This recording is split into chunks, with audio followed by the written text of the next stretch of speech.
Romains 9, versets 23 à 24. Il est écrit, et s'il a voulu faire connaître la richesse de sa gloire, voyez bien, Dieu a voulu faire connaître la richesse de sa gloire envers des vases de miséricorde qu'il a d'avance préparés pour la gloire. Des vases de miséricorde qu'il a d'avance préparés pour la gloire. Il s'agit de toi. Ouais, la Bible dit, ainsi nous a-t-il appelés. Ça, c'est une bonne nouvelle. Non seulement d'entre les Juifs, mais encore d'entre les païens.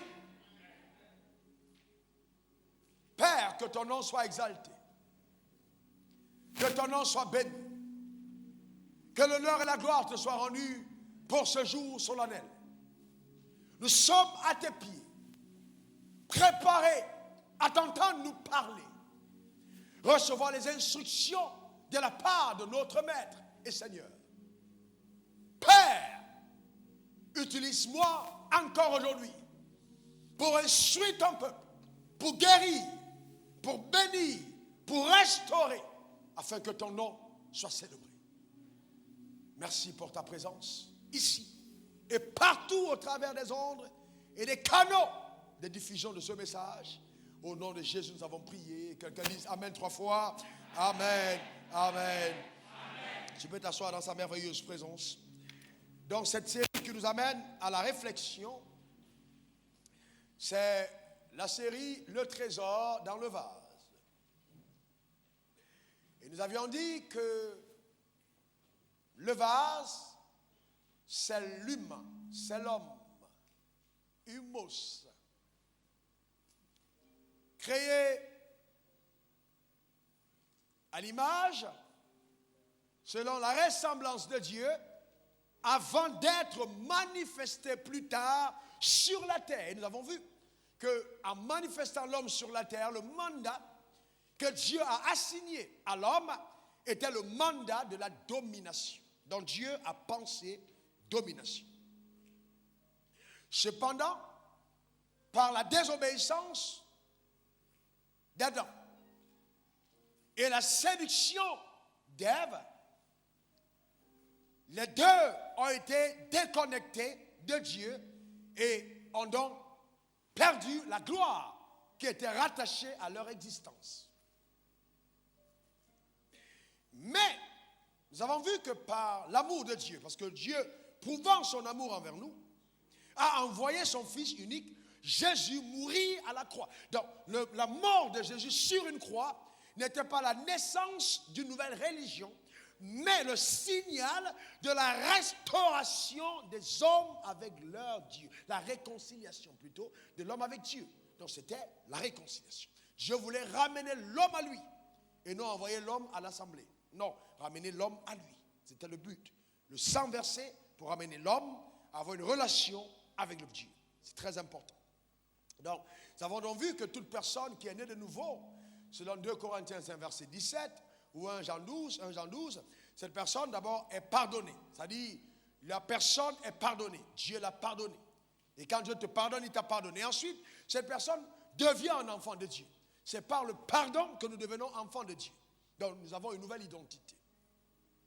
Et donc, cette nouvelle identité conduit au point numéro 3, c'est le déclenchement du processus de la restauration, ou alors du rétablissement de ta vie à l'état initial. Donc, Dieu restaure ta vie pour la ramener comme il a voulu qu'elle soit. D'accord? C'est très important. Et après ça, il y a une amitié avec Dieu qui est établie. Donc, Dieu redevient ton ami. Et nous avons l'homme qui reçoit la vie d'en haut, selon Jean 10, 10. Et cette vie a pour but de conduire l'homme dans le couloir de l'abondance. Et nous avons aussi vu que dans la nouvelle alliance, l'homme est différent de ce que Adam était. Parce que Adam, dans le jardin d'Éden, il parlait avec Dieu d'une relation à distance, ou bien même c'était proche, mais Dieu n'était pas en lui. Mais dans la nouvelle alliance, quand Jésus est mort à la croix, Dieu a décidé de changer de méthode. Donc il a dit, je ne vais plus causer avec l'homme dans le jardin d'Éden d'ailleurs, qui a été corrompu. Maintenant, le tabernacle de l'alliance, le lieu de la cohabitation, ne sera pas un endroit extérieur, mais ce sera un endroit intérieur. Je viendrai habiter en l'homme. Donc l'homme devient dans le temple de Dieu et le dernier tabernacle. Vous voyez, dans l'endroit de cohabitation entre Dieu et l'homme. Donc quand Dieu traite avec toi, il ne traite pas du ciel vers la terre. Il est là, il est à l'intérieur, il est avec toi, il est en toi. Donc quand tu sors le matin et que tu prends une voiture, tu es dans la voiture, Dieu est avec toi, à l'intérieur de la voiture. Tu vas dans ton bureau, il est avec toi. Est-ce que vous comprenez? Si on a mis des fétiches sur la route, quand tu traverses, on voit un homme qui traverse, mais c'est Dieu qui traverse avec un homme. Est-ce que quelqu'un comprend de quoi je parle? Donc si un fétiche est capable d'enféticher Dieu, ou alors d'envoûter Dieu, alors ce fétiche va t'envoûter. Mais comme Dieu n'est pas envoûtable, quand tu passes sur le fétiche, rien n'arrive. Quelqu'un dit un bon amen. Amen. Ceux qui veulent t'envoûter perdent leur temps. Maintenant, suivez-moi attentivement.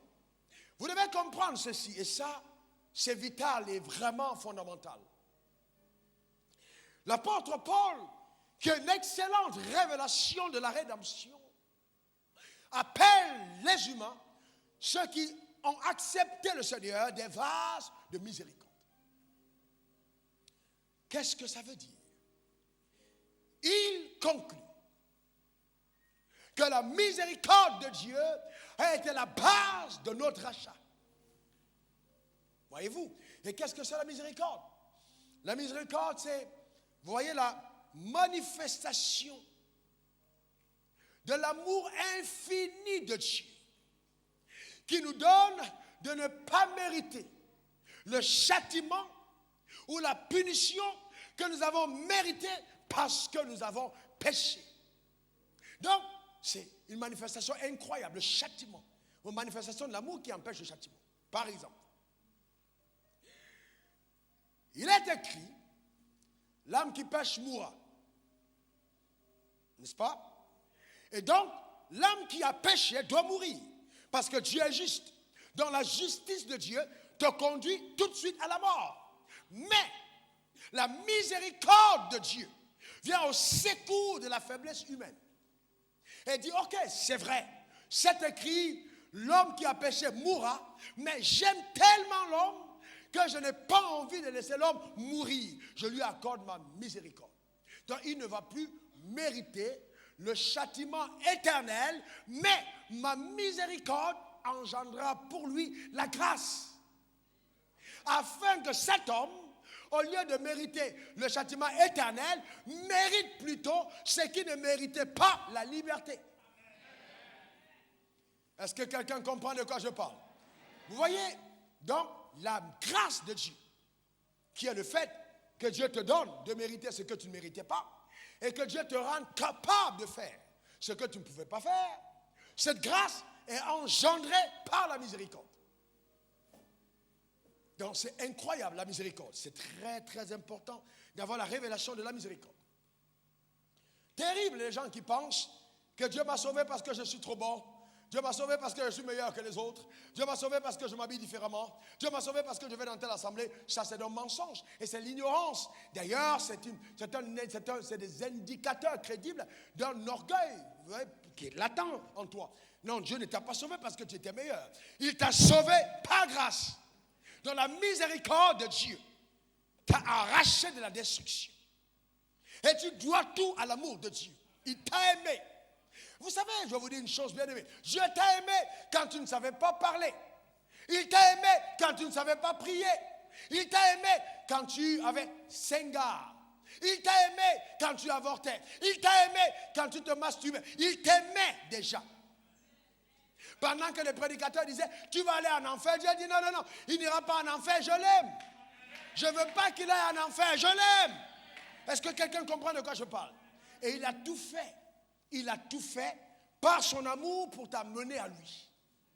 Vous voyez? Donc, il dit vase de miséricorde. Donc, quand Dieu te regarde, il regarde quelqu'un qui est victime positive de son amour. C'est par amour qu'il t'a attiré à lui. Donc si Dieu te tient entre ses mains, parce qu'il t'aime, bien-aimé, qui est capable de te doter de la main de Dieu? Quelqu'un que Dieu a aimé au prix du sacrifice de son fils ne peut pas, je dis bien, ne peut pas être troublé par qui que ce soit. Vous savez, j'ai tellement compris l'amour de Dieu, d'ailleurs je continue de prier pour grandir dans cette révélation, que même si le monde entier me persécutait, je ne serais jamais ébranlé parce que je connais son amour. Vous savez, une fois j'ai traversé des moments tellement difficiles et je marchais de Sokosé pour venir vers les deux plateaux en environ de midi et je chantais à Dieu tout seul et les larmes ont commencé à couler. Vous savez, même dans des moments de douleur, laissez les épreuves vous rapprocher de celui qui vous aime. Amen. Amen. Mon seul appui, mon ami céleste, Jésus seul, Jésus seul. Les uns s'en vont, mais cet ami me reste. Jésus seul, cet ami connaît mes alarmes. Son amour guérit ma douleur. Essuie toutes mes larmes. Doux sauveur, doux. Vous savez donc, les moments difficiles te rapprochent de lui. Vous voyez, tu cours à lui. C'est ton refuge. C'est celui qui t'aime. Et quand je t'aime, bien aimé, même si tout le monde te déteste, tu es le meilleur avec à tes côtés. Dieu et toi, c'est la majorité. On n'a plus besoin d'autres choses pour gagner les élections. Dieu et toi, c'est la majorité. Vous comprenez ce que je suis en train de dire? C'est terminé. Donc c'est important. Vous voyez des gens qui sont là parce que certaines personnes n'ont pas la révélation de l'amour de Dieu. Et le jour que leur mari n'a pas dit « je t'aime » ou a fait quelque chose, vous voyez des femmes qui commencent à faner comme des fleurs parce que non, ça n'a rien à voir. Ta source de joie, c'est Dieu. Quand je t'aime, il t'aime. Et donc, tu as la révélation de cet amour. Et cet amour t'amène à l'aimer et t'amène à aimer les autres. C'est très important. Donc nous sommes, vous voyez, dans la miséricorde. C'est la miséricorde de Dieu qui nous a sauvés. Et David le savait, il écrit dans Somme 136, 1 à 5, « Louez l'Éternel car il est bon, car sa miséricorde dure à toujours. Louez le Dieu des cieux, car sa miséricorde dure à toujours. Louez le Seigneur des seigneurs, car sa miséricorde dure à toujours. Celui qui a fait de grands prodiges, car sa miséricorde dure à toujours. Celui qui a fait les cieux avec intelligence, car sa miséricorde dure à toujours. » Donc la miséricorde de Dieu, elle dure à toujours. Cependant, écoutez-moi très bien.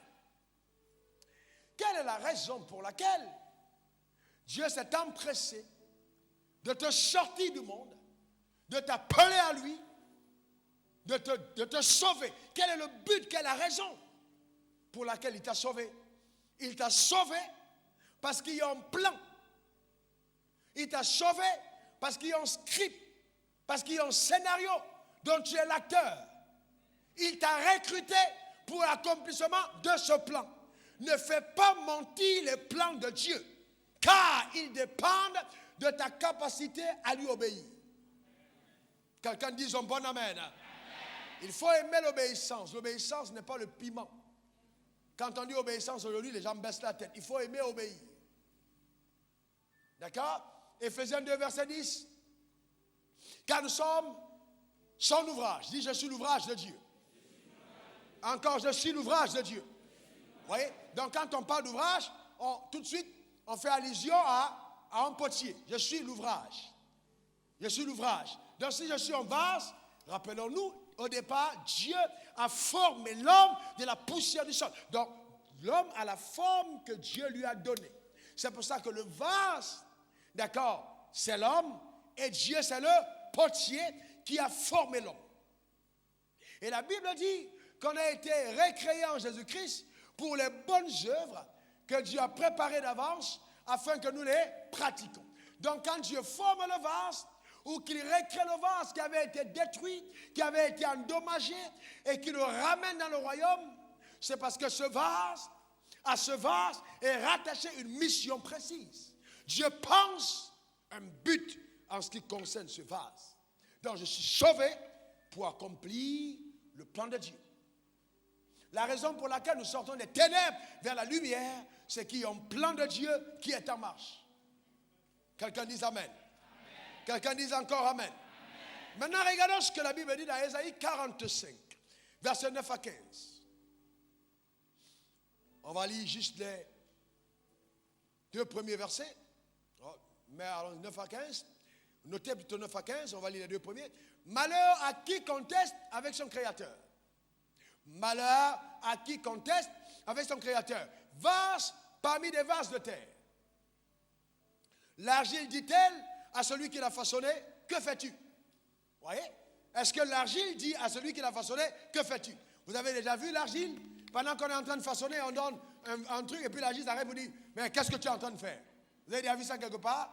Mais justement, ce n'est que dans l'église qu'on trouve des vases qui questionnent le potier. Que fais-tu? Potier, qu'est-ce que tu fais? Pourquoi tu veux que moi, je devienne banquier alors que je vais être pasteur? Que fais-tu? Le potier connaît exactement la forme qu'il veut donner. Et le vase sera tellement épanoui s'il se laisse façonner et mouler par les mains du potier. Et plus le potier est un expert, mieux le vase est rayonnant de gloire. Je voudrais dire à quelqu'un ce matin que la main qui t'a tissé et confectionné, c'est la main de l'expert des experts. C'est l'Éternel, le Dieu Tout-Puissant. Quelqu'un dise Amen. Donc, Dieu ne peut pas avoir mis sa main sur toi et tu es en échec. C'est pas possible. Impossible. C'est l'incroyable potier qui t'a façonné et pour les bonnes œuvres qu'il a préparées d'avance. La Bible dit, malheur à celui qui dit à son père, pourquoi m'as-tu engendré? Vous voyez, pourquoi m'as-tu engendré? Et à sa mère, pourquoi m'as-tu enfanté? Donc le père engendre et la mère enfante. D'accord? Donc, vous voyez, c'est vraiment clair. Vous voyez, pourquoi m'as-tu engendré? Pourquoi m'as-tu enfanté? Donc, nous ne pouvons pas contester les desseins de notre Créateur. Et j'ai vu beaucoup de personnes contester les desseins de leur Créateur parce qu'ils ne comprennent pas la loi de l'abandon. Il faut savoir s'abandonner entre les mains du potier. Dieu est tellement bon, tellement glorieux, tellement exceptionnel qu'il ne peut pas t'arracher du monde pour faire de ta vie un désastre. Non, non, non, non, non, non, non, non, non, non, non, non, non. C'est impossible. Et même quand tu le rencontres, s'il y avait une histoire qui avait été dite contre toi, contre ta destinée, elle s'arrête là. Elle s'arrête là. Elle ne continue pas. La nouvelle naissance ne tolère pas les imprécations passées. Elle les annule, elle les engloutit, elle les détruit et te propulse dans un univers nouveau où Dieu a parlé positivement en ta faveur. Lève ta main, tu dis je reçois. Lève encore ta main, tu dis je reçois. Dis j'ai été façonné par Dieu et Dieu a un plan pour ma vie et je l'accomplirai. Car je sais que mon Créateur ne m'appellera pas à faire ce dont il ne m'a pas équipé au préalable. J'ai été équipé pour servir et je servirai dans le couloir de ma destinée. Quelqu'un dise Amen. Encore Amen et Amen. Maintenant, suivez-moi bien. Regardez ceci. Vous voyez, on parle de vase. 2 Timothée 2, verset 20 à 21. 2 Timothée 2, verset 20 à 21. Dans une grande maison, il n'y a pas seulement des vases d'or et d'argent. Vous voyez, nous sommes tous des vases. Amen, nous sommes tous des vases. Et le royaume des cieux est une grande maison. Heureusement, elle est grande. Donc demande à ton oncle, à ta tante, à tes amis, ils peuvent venir. Il y a assez de chambres pour chacun. Évitez le maximum. Dans une grande maison, il n'y a pas simplement des vases d'or et d'argent. Donc, dans le royaume des cieux, il y a 4 types de vases, mais 2 catégories. Vous voyez? Et on parle aussi des vases de terre, de bois et de terre. La Bible dit, les uns sont les vases d'honneur, les autres sont des vases d'usage vil. C'est-à-dire que quand Dieu regarde à l'église, voilà l'image qu'il a. Il a 4 types de vases et il y a, vous voyez, 2 catégories. Ceux sur lesquels il peut compter et auxquels il accordera le plus grand des honneurs. Vase d'or et le vase d'argent. Mais d'autres qui sont toujours dans sa maison, mais qui sont vils, c'est-à-dire dépouillés de valeur, mais sont dans la maison de Dieu. Dieu les aime, mais Dieu ne peut pas compter sur eux pour faire quoi que ce soit, parce qu'il sait que ceux-là n'ont pas la culture de l'obéissance. Mais ils sont quand même sauvés par grâce. Au ciel, ces vases-là ne recevront pas tous la même récompense. Ceux-ci seront couronnés de couronnes exceptionnelles. Ceux-là seront au ciel, mais comme à la frontière, loin. Je suis très sérieux. Loin. C'est-à-dire, même au ciel, ils regarderont encore les choses à distance. Tandis que d'autres seront assis à côté de Jésus, d'Abraham, de l'apôtre Paul, en train de causer des exploits, raconter des choses qui se sont passées avant. Ce sera la gloire. Amen. J'attends ce jour où Paul et moi on va se rencontrer. Ah, ce sera glorieux ce jour-là. Est-ce que quelqu'un comprend de quoi je parle? Et ce qui est intéressant, et c'est pour ça que la mort ne nous fait pas peur, nous savons que tous ceux qui sont partis de l'autre côté ont aimé le ciel plus que la terre. Et le ciel est plus beau que la terre. Donc si déjà sur la terre, les fragments de gloire t'amènent dans cet état d'excitation, à plus forte raison, la totale gloire dans le ciel. Oh non, non, non, non. Ce jour viendra. Amen. Amen. Et les couronnes nous seront accordées, mais pas de la même façon. La Bible dit, ceux-ci, desquels, d'accord, Dieu a pu se servir comme il voulait. Ceux-là seront honorés. Pas simplement au ciel, mais l'honneur commence sur la terre. Maintenant, il y a ceux sur lesquels il ne peut pas compter. Il sait que ceux-là, je fais du bien à leur égard, mais si je les appelle pour quoi que ce soit, ils peuvent me dire, Père, je suis occupé, est-ce que tu peux t'adresser à quelqu'un d'autre? Parce que j'ai une séance de travail, comme tu ne sais pas que je suis directeur général, comment tu peux me demander d'aller parler de Dieu à quelqu'un? Je suis trop occupé, je suis un grand patron, envoie les gens qui ne travaillent pas. Voilà, vous voyez ce que je suis en train de dire. Et donc, et Dieu dit, ok mon fils, j'ai bien compris, il n'y a pas de problème. Et d'accord? Vous voyez? Donc, et voilà un peu ce qui se passe. Et le drame, c'est quoi? C'est que, qu'est-ce qui fait qu'on devient un vase d'honneur? Ce qui fait qu'on devient un vase d'honneur, ce que la Bible dit, que justement on se détache de tout ce qui est pratique d'iniquité. Quelqu'un qui vit constamment dans le péché, qui est vautré dans le péché, ne peut pas être productif, impossible. Le péché amenuise, réduit, c'est-à-dire ça limite la productivité. Pourquoi? Parce que celui qui vit vautré dans le péché n'a même pas le temps d'écouter l'instruction. Il est tellement occupé qu'il ne sait même pas ce que Dieu lui dit. Il y a des gens comme ça dans l'église. Oh, Dieu est bon, Dieu est merveilleux. Amen. Qu'est-ce que Dieu attend de toi? Oh, je ne sais pas. Hein? Tu es sauvé depuis combien de temps? 25 ans. Alléluia, amen. Il ne sait jamais ce que Dieu lui a demandé de faire. Mais c'est parce que la vie n'est pas consacrée. C'est parce que cette personne n'a pas le cœur qui bat pour Dieu. Si votre désir, c'est de servir Dieu, Dieu va vous utiliser. Maintenant, le service de Dieu, contrairement à ce que nos pères nous ont enseigné avant, qui n'était pas vrai, ce n'est pas prêcher l'évangile. Non. Non, non, non. Prêcher l'évangile, ça fait partie du service. Mais ce n'est pas l'unique service. Enseigner la parole, ce n'est pas l'unique service. Et c'est dramatique de voir des gens appelés par Dieu qui pensent que la promotion, c'est sur le pupitre. Non, non, non, non, c'est pas vrai.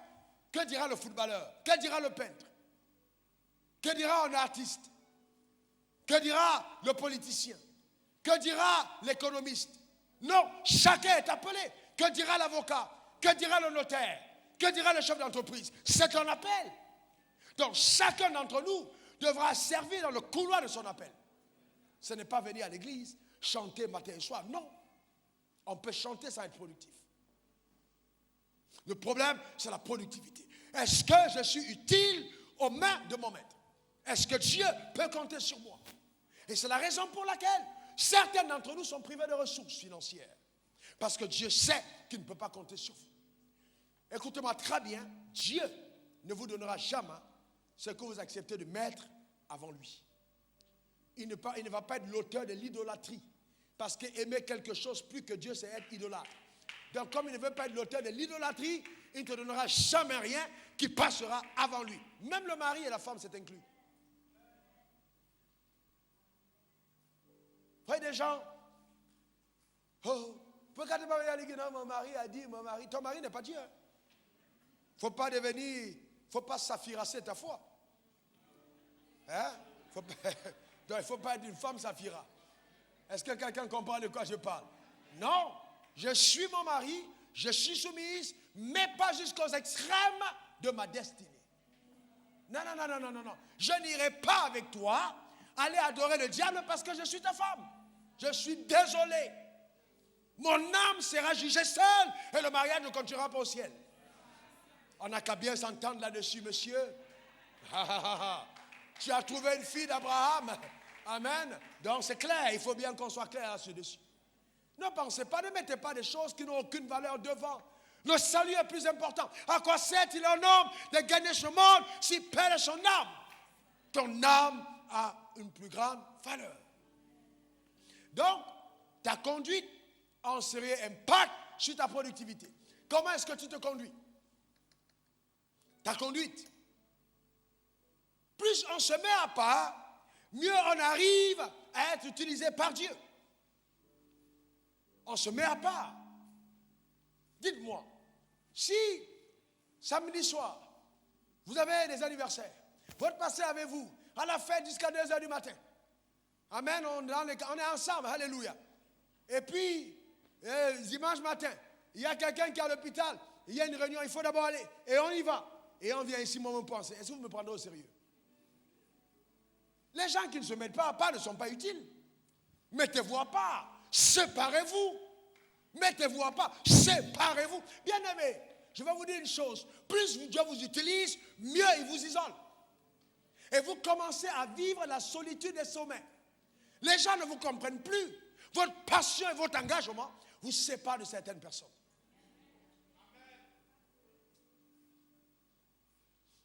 C'est important. Il faut être utile à Dieu. Oh non, pasteur. Oh, dans notre service, après le service, il y a after work. Le after work, c'est la Bible. Le after work, c'est Rimbondo Satata Handa Rabahoko. C'est Dieu qui t'a donné le work pour que after tu le trouves.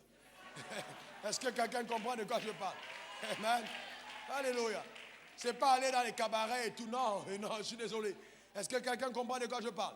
Non, je suis désolé.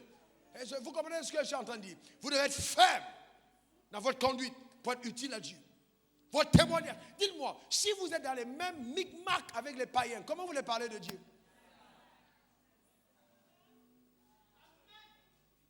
D'abord, vous êtes assis ensemble, il n'y a pas de différence. Tu es dans les centrages, tu es plus à l'avance. Amen. Il n'y a pas de différence. Amen. Dans le maquillage, alors, tu es dedans. Il n'y a pas de problème. Maintenant, qu'est-ce qui vous différencie? Dans le langage, même quand tu parles, le pasteur est là. Non, ce n'est pas une affaire de pasteur. Le Saint-Esprit est là, dedans. Le langage, même le langage. Il y a des gens, quand ils parlent, vous demandez, mais est-ce qu'ils connaissent Dieu? Comment voulez-vous que Dieu vous utilise si vous ne changez pas de l'intérieur? Il faut changer. Le prix à payer, la consécration, c'est important. Vous êtes un vase entre les mains de Dieu. Soyez un vase d'honneur. Et Dieu vous honorera. Est-ce que quelqu'un comprend de quoi je parle? La Bible dit, celui qui me sert, je l'honore. Donc Dieu honore ceux qui le servent. Il faut servir Dieu. Dieu va t'honorer. Amen. Il faut servir Dieu, bien aimé. Tu iras à l'hôpital, saluer les gens, prier pour eux. Mais jamais quelqu'un ne viendra te chercher à l'hôpital parce que le ciel t'a honoré. Quand Dieu t'honore, il te préserve. Il te garde, il t'arrache du danger. Il te bénit de son intelligence et la sagesse. Il fait prospérer l'œuvre de tes mains. Il t'accorde la promotion. C'est ça. Il t'honore parmi les hommes. Quand tu parles, tout le monde s'arrête parce qu'il y a quelque chose qui sort de toi. On remarque ta présence. Parce que justement, tu honores Dieu. C'est très important, bien-aimé. Très important. Il faut l'honorer. Et j'ai compris une chose, tout ce qui arrive dans la vie d'un homme ou d'une femme sur terre, après le salut, est rattaché à son appel. Quand c'est en bien, c'est par rapport à ton appel. Quand c'est en mal, c'est par rapport à ton appel. Que ce soit là, Dieu te donne une promotion, Dieu te donne une élévation, Dieu te donne de l'argent. Tout ça, c'est rattaché à ton appel. C'est rattaché à ton appel. Maintenant, quand le diable t'attaque, c'est par rapport à ton appel. Tu dis non, vraiment, mon mari. Non, le problème, c'est que le diable sait que ton cœur est sur ton mari. Donc, il attaque la relation pour déstabiliser justement ta productivité. Mais si tu laisses faire et tu continues d'adorer le Seigneur et de le servir, il va se dire, mais qu'est-ce qui arrive à cette dame-là? Je crée des problèmes dans son ménage, mais elle continue d'aimer Dieu. Il va lâcher prise parce qu'il va se rendre compte que ce n'est pas ton centre d'intérêt. C'est d'abord Dieu en premier. Et Dieu va intervenir. Parce que quand tu honores Dieu, il intervient dans ce qui est pour toi sur la terre. Ne sois pas déstabilisé par quoi que ce soit. Ne sois pas déstabilisé. Les jours passent très vite. Et un jour, tu seras rappelé à Dieu. Ce jour-là, tu rendras compte. Que diras-tu? Que diras-tu? Le monde n'est que séduction. Il n'y a rien de bon. Dieu te donne tout ce que tu veux. Est-ce que quelqu'un me comprend? Tout ce que tu veux, Dieu te donne. David a dit, je suis vieux et j'ai été jeune. Je n'ai jamais vu le juste abandonné. En fait, il parle de quelqu'un qui est dans son alliance et qui sert Dieu. Ni sa postérité mendiant son pain. Bien-aimé, sois serein. Dieu travaille. Amen. Dieu au contrôle. Sois calme. Et la meilleure consécration, c'est l'abandon de ton cœur entre les mains de Dieu. Abandonne ton cœur. Abandonne ton cœur. Je vois des gens vous dire, oh oui, pasteur, tu sais, depuis 2 mois, mes marchés ne marchent plus bien, mon argent. Rarement j'entends des gens me dire, pasteur, je veux te voir, parce que depuis un certain temps, ma relation avec Dieu est ébranlée. Pourquoi est-ce que quand la relation est ébranlée, vous ne criez pas à la catastrophe, mais vous criez qu'il manque d'argent? Vous voyez? Mais écoutez, ce qui crée la faveur financière, c'est la relation avec Dieu. 3 Jean 2, bien-aimé, mon souhait est que tu prospères à tous égards et sois en bonne santé, comme prospère l'état de ton âme. Donc si ton âme prospère, la bénédiction est là et la santé aussi. C'est important. Vous ne pouvez pas ne pas accorder de l'importance à une relation d'alliance avec votre Créateur. L'intimité avec votre Maître. Donnez-lui votre cœur. Criez à Dieu pour une plus grande passion. Pleurez à Dieu. Oh Dieu, je veux plus de toi. Oh Dieu, aide-moi, je veux plus de toi. Aide-moi à avoir un cœur plus. Aide-moi, Seigneur, à te servir. Aide-moi à t'obéir. Je t'en supplie. Criez à Dieu d'un cœur sincère. Vous savez, les gens me demandent, mais comment tu fais? Bien aimé, c'est simple. Je me rends compte plusieurs fois que je ne peux pas moi-même. Je crie à Dieu. Aide-moi. Aide-moi, Père, l'Église grandit. Aide-moi. Aide-moi, Seigneur, à faire les choses comme tu l'entends. Aide-moi, Seigneur, je ne sais pas quoi enseigner. Aide-moi. Je crie à toi, Seigneur. Agis dans mon cœur. Aide-moi à être le leader que je devrais être. Aide-moi à être le père que je dois être. Aide-moi à être le mari que je devrais être, Seigneur, je t'en supplie. Aide-moi à être le fils de ma mère comme je devrais être. Aide-moi à être le frère de mes frères comme je devrais être selon toi. Je t'en supplie, Père, aide-moi. Je ne peux rien sans toi. Aide-moi. C'est le cri de ton âme. Si tu cries à Dieu, il répond. Si tu l'invoques, alors il va parler à ton cœur. Il va te rendre visite. Il va t'exaucer. Mais quels sont tes cris? De quoi cries-tu? Pourquoi cries-tu? Qu'est-ce qui te fait crier? Une nouvelle paire de chaussures? Qu'est-ce qui te fait crier? Une nouvelle boucle d'oreille? Qu'est-ce qui te fait crier? Le besoin d'un mari? Qu'est-ce qui te fait crier? Si Dieu est avec toi, rien ne fera défaut. Donne-moi un meilleur amen. Alléluia. Maintenant, écoute-moi très bien. Chaque enfant de Dieu devra avoir la révélation de qui il est. Oh, dis Dieu, accorde-moi la révélation de qui je suis. Amen. Donc tu dois avoir la révélation pour découvrir ce que tu es devenu par la nouvelle alliance, par la nouvelle naissance. C'est très important. L'intelligence humaine ne percevra qu'en partie ce que tu es. Ton intelligence ne percevra qu'en partie. C'est pour ça que quand on grandit dans sa marche avec Dieu, souvent, on est surpris de ce qu'on est capable de faire. Pourquoi? Ton intelligence perçoit en partie. Voyez-vous? Tu ne peux pas imaginer ce que Dieu est capable de faire avec toi ou par toi. C'est pour ça que l'apôtre Paul dit aux Éphésiens, Éphésiens 1, verset 18, que Dieu illumine les yeux de notre cœur. Oh, que quelqu'un qui dit après moi, Dieu illumine les yeux de mon cœur. Dis-le encore, Dieu illumine les yeux de mon cœur. Vous voyez, et il dit, pour que je sache quelle espérance s'attache à mon appel. Encore, pour que je sache quelle espérance s'attache à mon appel. Et quelle est la richesse de la gloire. Vous voyez, la richesse de la gloire. La richesse de la gloire. De son héritage qu'il réserve aux saints. Rappelez-vous ce qu'on vient de voir dans Romains 9. D'accord? Il a voulu faire connaître la richesse de sa gloire envers des vases de miséricorde. Donc, ce qui me donne de comprendre quelle richesse est rattachée à mon appel, c'est la révélation. Donc, je dois crier pour avoir une connaissance révélée. Une connaissance révélée.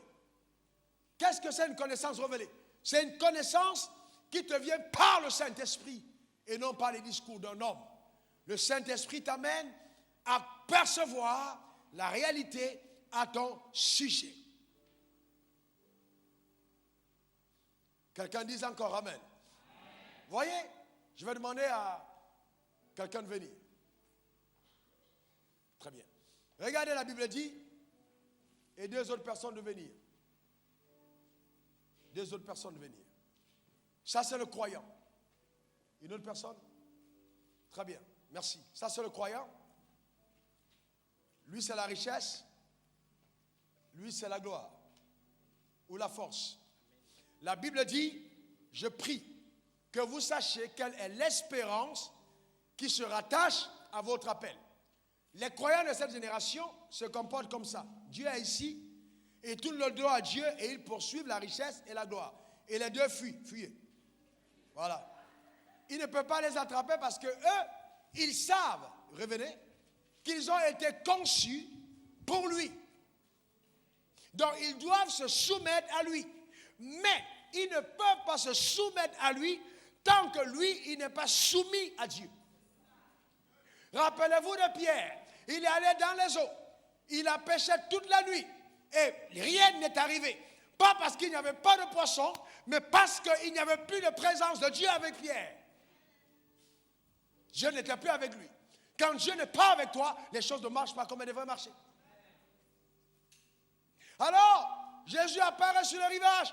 Pierre répond, jette ton filet sur la droite. Il jette le filet. Tout de suite, d'accord, il jette le filet sur sa droite. Il jette le filet.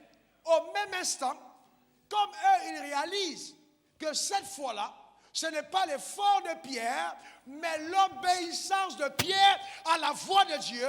Les poissons s'en vont se localiser à la droite de Pierre, sous les filets. Pourquoi? Pas parce qu'il n'y avait pas de poissons avant, non, mais parce que les poissons ont pris la résolution d'être eux-mêmes rebelles aux rebelles. Souvent, les choses nous fuient parce que nous fuyons. Si je fuis Dieu, les choses me fuient. Si je reviens à Dieu, les choses reviennent. Vous voyez? Donc, quand il est... Vous voyez, c'est ça. Donc, maintenant, je t'appelle, viens. Quand il vient, tous les autres le suivent. Et ils attrapent son vêtement pour dire, on est avec toi, viens. OK? Donc, voilà. Donc, vous voyez, il ne le tire pas en arrière, mais il s'agrippe à lui. Pour l'accompagner dans sa mission. D'accord? Et les choses deviennent faciles. Tu arrêtes ton travail aujourd'hui, demain il y a 5 autres qui t'attendent. Pourquoi? Parce que Dieu est avec toi. Il sait que tu lui es utile. Il sait que s'il te perd, quelque chose dans son plan est déréglé. Donc il a besoin de toi. Il met tout en marche pourvu qu'il puisse t'avoir pour lui. Dans ses plans.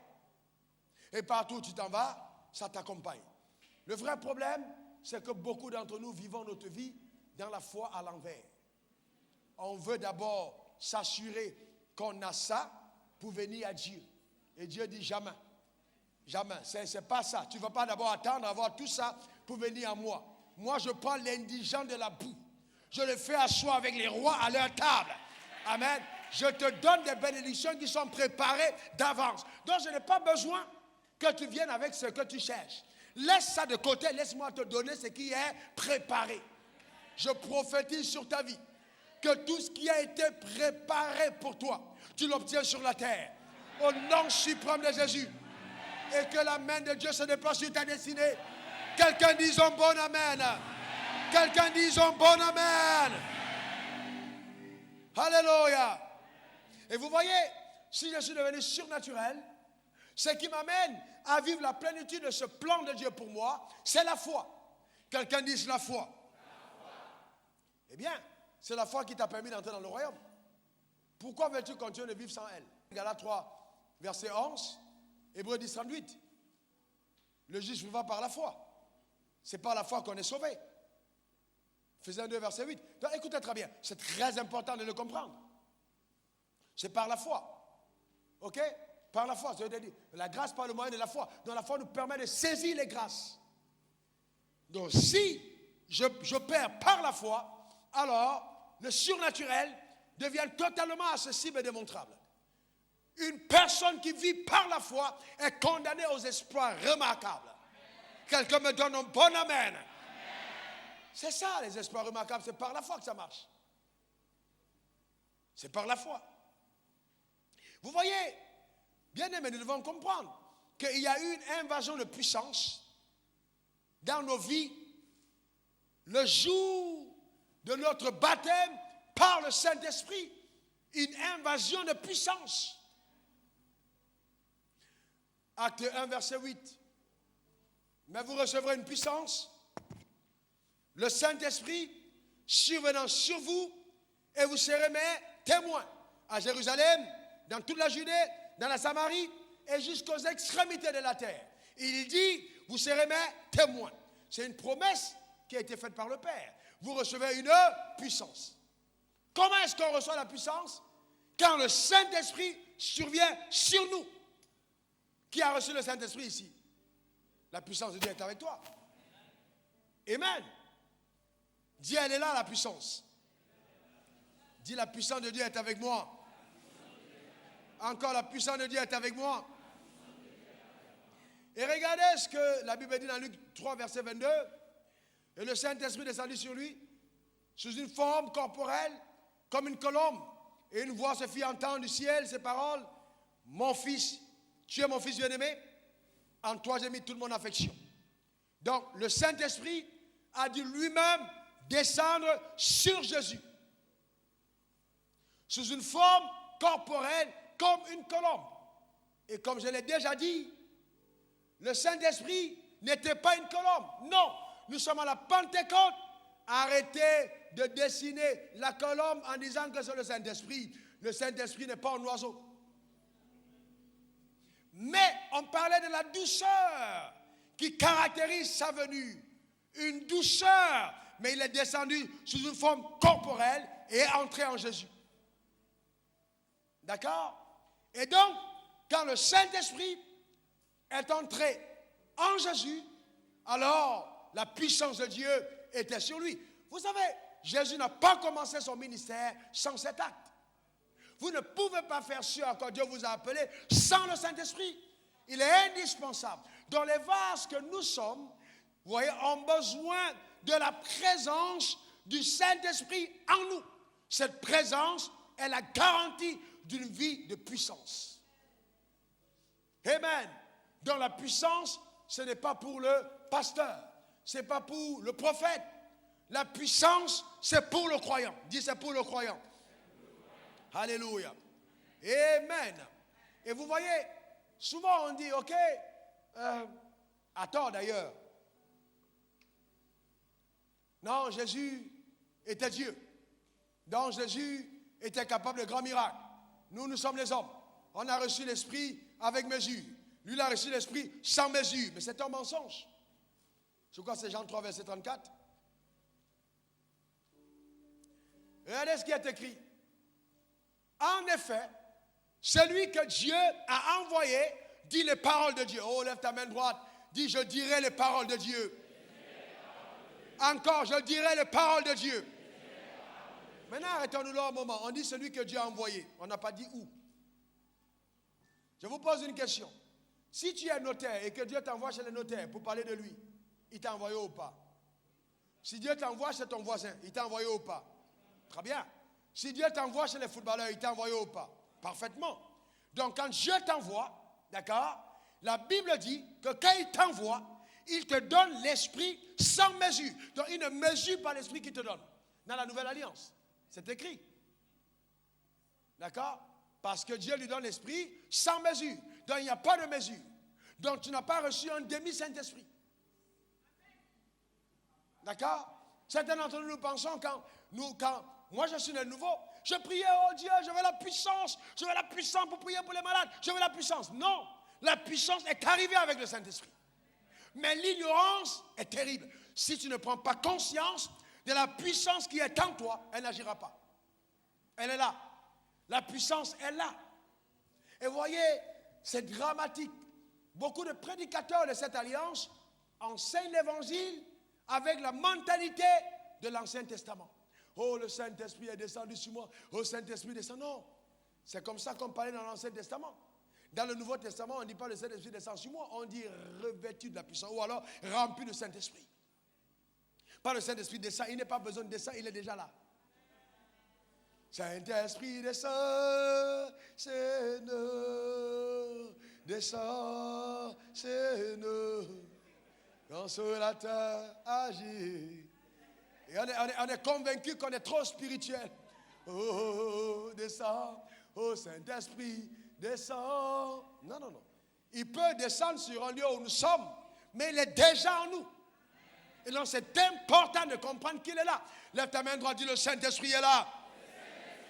Encore le Saint-Esprit est là. Regardez maintenant 20-21. Jean 20-21. Regardez ce qui est écrit. Pour que chacun comprenne. Qu'est-ce qui est écrit? Jésus l'a dit de nouveau, que la paix soit avec vous.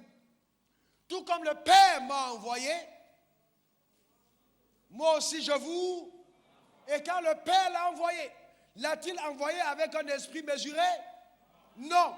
Mais s'il est parti avec l'esprit sans mesure et qu'il nous envoie comme le Père l'a envoyé, ça veut dire que nous partons avec l'esprit sans mesure. C'est pour ça qu'il a dit, celui qui croit en moi fera aussi les œuvres que je fais. Et il en fera même de plus grandes parce que je m'en vais au Père. Oh, que quelqu'un lève sa main et dit de plus grandes œuvres. Oh, dis-le comme si tu le penses. Que quelqu'un dise encore. Alléluia. Amen.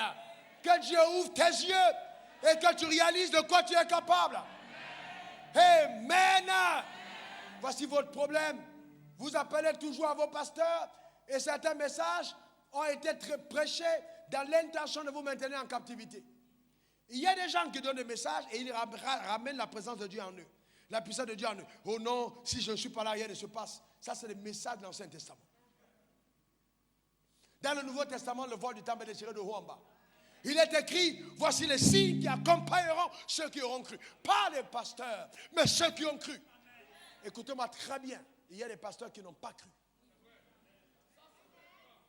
Je suis sérieux. Il y a des archevêques qui n'ont pas cru. On dit ceux qui ont cru. J'ai fait les écoles bibliques. J'ai moi-même donné des diplômes de pasteur aux gens qui ont terminé dans les bars. Ils n'ont pas cru, mais ils voulaient étudier la Bible. On n'a pas dit non. C'est pas parce qu'on a dit, tu es pasteur à l'église, on verse lui, maintenant tu es coordonné. Ça, c'est les pipo. Ça n'a rien à voir. Est-ce que quelqu'un comprend? On peut t'ordonner et Dieu te désordonne. Tu n'es pas ordonné du tout parce qu'on a versé l'huile sur toi. L'huile ne veut rien dire. Jérémie, avant que tu ne sois dans le ventre de ta mère, je te connaissais. Dis à ton voisin, Dieu me connaissait. Oh, dis-le encore, Dieu me connaissait. Et regardez ce qui est écrit. Il dit, et avant que tu n'en sois sorti. Ça veut dire que ton ordination, ce n'était pas à l'église. C'est terrible. Avant que tu n'en sois sorti, je t'avais ordonné, je t'avais consacré prophète des nations. Imagine donc qu'on prenne Jérémie à l'école biblique, évangéliste. Le ciel va rire, il dit, bande de plaisantins, j'en ai fait un prophète et vous en faites un évangéliste. Ou alors on dit non, Jérémie dit non, moi, je me sens bien dans les affaires. Ce n'est pas qu'il se sent bien, c'est qu'il convoite. Il pense qu'étant dans les affaires, il aura du blé et il va vivre dans sa chair. Ce n'est pas qu'il va obéir à Dieu. Il dit non, je ne vais pas trop prier, je pourrais de temps en temps aller en week-end, même si ce n'est pas seulement avec madame, et puis bon, ce n'est pas grave, de temps en temps, le pasteur va quand même m'aimer parce que j'apporterai de grosses dîmes. Ce n'est pas de moi qu'il s'agit.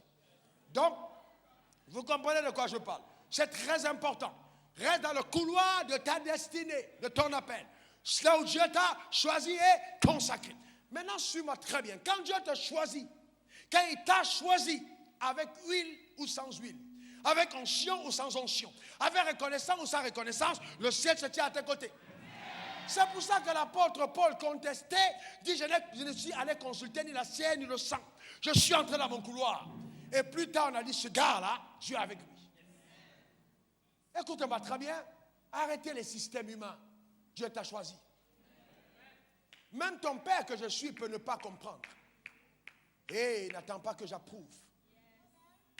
Si Dieu t'a appelé, il t'a appelé. Personne ne peut l'arrêter. On peut le retarder, mais pas arrêter. Parce que Dieu t'a choisi. Est-ce que quelqu'un comprend de quoi je parle? Lève ta main, dis Dieu m'a choisi.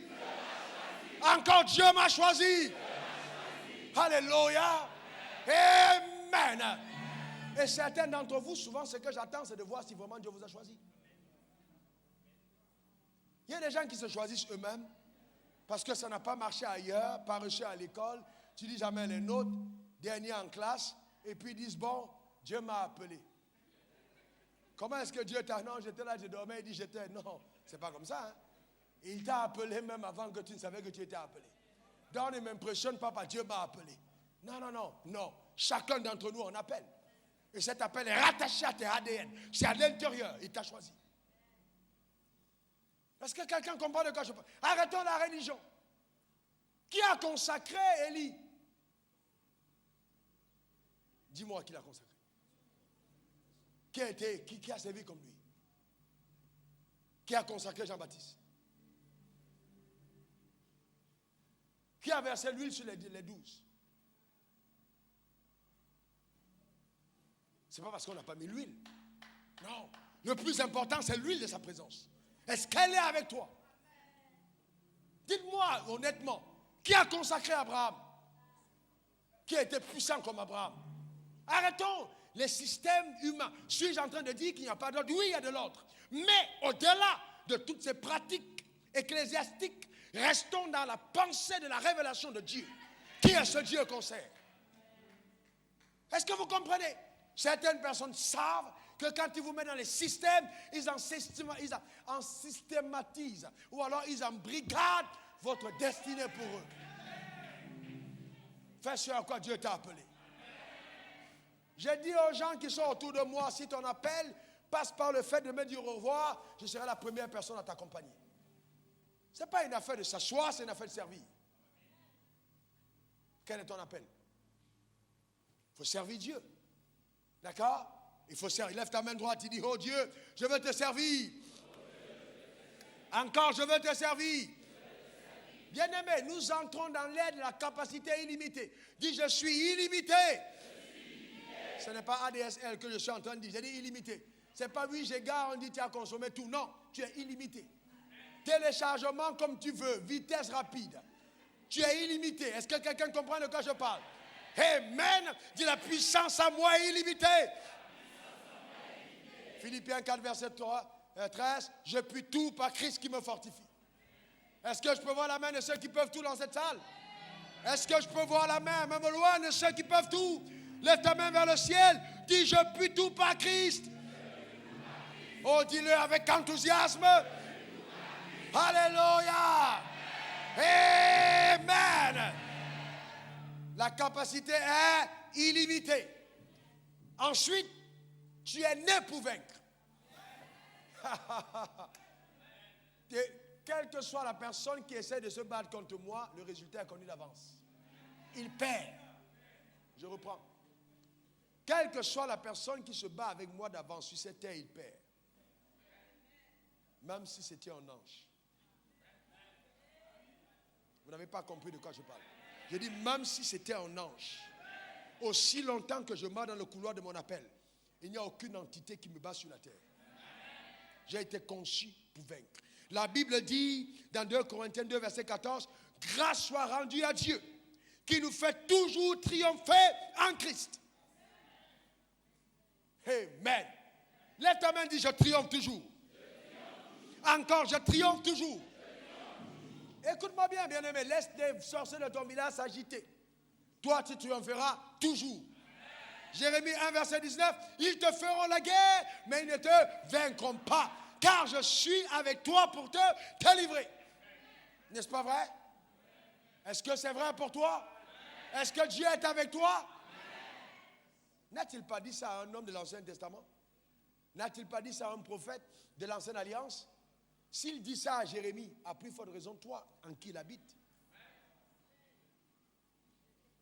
Tu es là, tu paniques. Non, c'est que les sorciers m'ont attaqué. J'ai l'impression que ce n'est pas une question d'impression, c'est une question de foi. D'accord? C'est une question de foi. Ceux qui ont osé se lever contre ta vie vont tellement voir le ridicule sur leur chemin, au point où ils n'auront pas une autre alternative que de venir à toi pour capituler en disant nous nous excusons. Qu'il en soit ainsi au nom de Jésus. Bien-aimés, certains d'entre vous dans vos familles, vous faites les réunions et on ne considère pas vos points de vue. Ça va changer bientôt. D'ailleurs, la réunion ne va pas commencer tant que tu n'es pas venu. Quand Dieu te prend dans un milieu, il en fait de toi le roi du milieu. Je t'intronise gouverneur de ta famille. Je déclare que tu es élevé au-dessus des autres au nom puissant de Jésus. Quelqu'un me donne un bon amen. Joseph avait des frères, mais les frères se sont prosternés devant lui. Quand Dieu t'élève quelque part, il n'y a plus d'autre alternative. Tu deviens le leader incontesté. Parce que la main de Dieu est sur ta vie et ta destinée. Tu as été conçu pour réussir. Dis encore amen. Amen. Dis encore amen. Amen. Somme 1, verset 3. Il est comme on apprend près d'un courant d'eau qui donne son fruit en sa saison. Les gens peuvent dire maintenant tu ne portes pas de fruits, mais ils se sont trompés.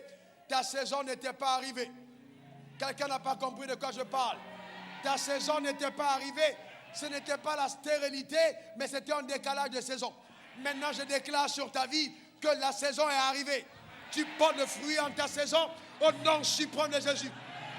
Et il est écrit, et tout ce que tu fais réussit. Waouh! Waouh! Tout ce que tu fais, encore tout ce que je fais. Amen! Est-ce que ça va pour certains d'entre nous? Donc commence à faire. Ne te plains pas que non, fais. Pasteur, dans quel secteur je vais aller? Il n'y a plus de secteur, tous les secteurs. Est-ce que quelqu'un comprend? Je dis bien, tous les secteurs. Même si tu veux sortir de l'église, prends les cailloux, ça va réussir, vends-les. On va acheter. Est-ce que quelqu'un comprend de quoi je parle? Vous imaginez un tableau vendu à 13 millions de dollars, un tableau, et puis le peintre, un jeune de mes fils peintre, il m'a dit, les peintres ne sont reconnus qu'après leur mort. J'ai dit, tu vas faire exception. Ce n'est pas après ta mort qu'on vendra tes tableaux chers, on vendra ça de ton vivant. Est-ce que quelqu'un comprend de quoi je parle? Tout ce que tu fais réussit. Tout ce que tu fais réussit. Ça ne marche pas parce que c'est le bon secteur. Arrêtez de copier les gens. Faites ce que le Saint-Esprit vous a demandé. Ça marchera. Non, je veux aussi faire cabine téléphonique. Non, ce n'est pas une question limitée. Qu'est-ce qui te vient à cœur? Fais-le. Tout ce que tu fais réussit. Ça ne réussit pas parce que c'est une bonne affaire. Ça réussit parce que tu es la bonne personne. Changez de perspective. Est-ce que vous comprenez, docteur? Ce n'est plus une question de bonne affaire, c'est une question de bonne personne vis-à-vis de l'affaire. Le ciel ne regarde pas l'affaire, le ciel regarde la personne qui fait l'affaire. Est-ce que tu as une alliance? Je te condamne à la réussite au nom suprême de Jésus. Quelqu'un me donne le meilleur amen. Quelqu'un me donne le meilleur amen. Quelqu'un me donne le meilleur amen. Écoutez-moi très bien. Je peux avoir été ici, vase de terre ou vase de bois en janvier. et me retrouver ici en devenu un vase d'or en février. Donc, si tu es là, tu peux encore aller de l'autre côté. Tu n'es pas condamné à être ici. Tu peux pousser de l'autre côté et devenir simplement un vase d'argent ou un vase d'or. Est-ce que quelqu'un comprend de quoi je parle? Est-ce que quelqu'un comprend de quoi je parle? C'est ce qu'on appelle progresser. Dis, je progresse. Dis, je progresse. Je réussis dans la vie. J'impacte la société. Je suis le témoignage de la puissance de Dieu. Je suis le vase de l'expression de la gloire de Dieu parmi les hommes. Oui, ma vie est un témoignage de la boue. Il m'a pris et aujourd'hui, je suis un vase d'honneur. Car le potier m'a façonné de ses mains, m'a équipé, m'a béni et me protège. Je réussis dans mes voies au nom de Jésus. Amen. Amen. Amen. Acclame le Seigneur pour cette